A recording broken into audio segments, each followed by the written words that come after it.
నమస్తే, నా పేరు బెజవాడ అభిసాగర్. కావలిలోనే న్యాయవాదిగా ప్రాక్టీస్ చేస్తున్నాను. ఇక్కడ విచ్చేసినటువంటి ఉపాధ్యాయులందరికీ నా విప్లవ వందనాలు. 4 గోళ్ల మధ్య పాఠాలు చెప్పాల్సిన ఉపాధ్యాయులు ఈరోజు రోడ్డు మీదకి వచ్చి నిరసన దీక్ష చేయడం చాలా బాధాకరమైన విషయం.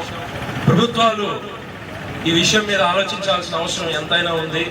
వీళ్ళు అడిగేది అసాధ్యమైనవి, చేయకూడనివి కాదు, న్యాయమైన హక్కులు. ఏమడుగుతున్నారు? మా టీఏలు ఇవ్వండి, మా డిఏలు ఇవ్వండి, మాకు ఇవ్వాల్సిన బకాయిలు అయితే ఉన్నాయో మా బకాయిలు మాకు ఇవ్వండి అని అడుగుతున్నారు. న్యాయబద్ధమైన కోరికలు ఇవి. ఖచ్చితంగా కూడా ఏ ప్రభుత్వం అయినా కూడా ఏ ప్రభుత్వం చుట్టం కాదు, ఏ ప్రభుత్వం శత్రువు కాదు. గత ప్రభుత్వంలోనే ప్రశ్నిస్తున్నారు, ఈ ప్రభుత్వంలోనే ప్రశ్నిస్తున్నారు, రేపు వచ్చే ప్రభుత్వంలో కూడా ఖచ్చితంగా వాళ్ళ హక్కుల కోసం పోరాడతారు.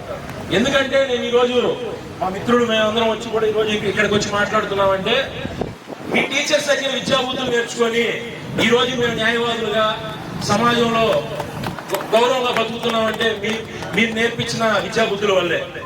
మిమ్మల్ని మేము ఎప్పుడు మర్చిపోము.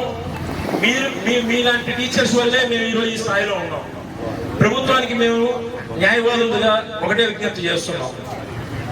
ఈరోజు 10th స్పాట్ వాల్యుయేషన్కి వెళ్ళాలన్నా, మారుమూల ప్రాంతాల్లోకి వెళ్ళి ఎలక్షన్ డ్యూటీ చేయాలన్నా ధైర్యంగా చేసే వ్యక్తులు ఎవరైనా ఉన్నారని అంటే ఈ రాష్ట్రంలో ఒక ప్రభుత్వ ఉద్యోగులు మాత్రమే. దీన్ని మనం అందరం గుర్తించాల్సిన అవసరం ఉంది.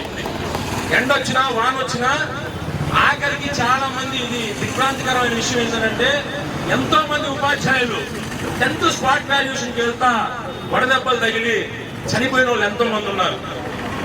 అలాగే మా మామయ్య గారు కూడా గుడ్లూరు మాల్యాద్రి గారు అని తెలుగు టీచరు సారు, మా మేనత్త వాళ్ళ కొడుకు, ఆయన కూడా ఇట్లాగే 10th స్పాట్ వాల్యుయేషన్కి వెళ్తా ఆరోగ్యం బాగా చనిపోయారు. అంటే ఇది నా ఒక్కడి బాధ ఆవేదన కాదు, ప్రతి ఒక్కరి బాధ ఆవేదన.